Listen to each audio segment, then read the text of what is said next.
Assalomu alaykum Otabek aka.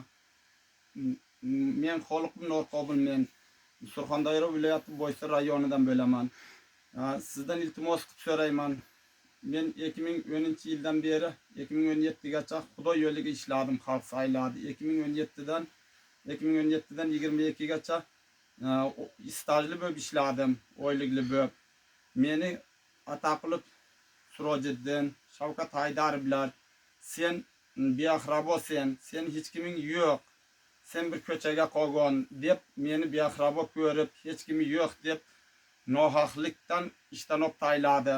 Men aytdim, men nimaga ishdan olib taylaysiz? Men Boysunlarga borib ishladim, ko'chalarni tozaladim.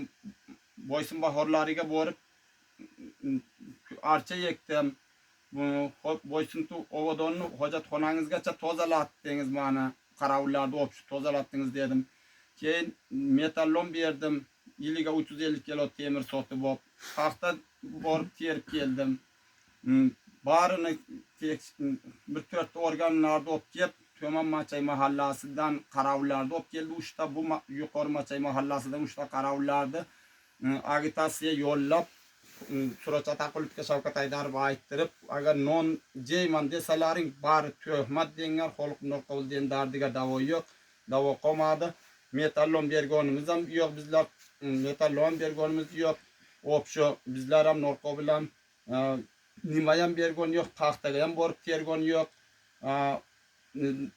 Mana ko'cha tozalashi Boysunga o bozorlar alo oldi, bu musorlarni ham tozalaganimiz yo'q. 100% tuhmat deb menga tuhmat uyushtirib, meni hech kiming yo'q, sen beahrabo deb ishdan olib tayladi.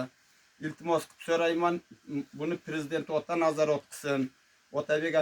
Otabek aka Jo'rayev shuni meni shu murojaatlarimni ijtimoiy tarmoqqa chiqarib berishlaringizni so'rayman. Mana juring opajon, mana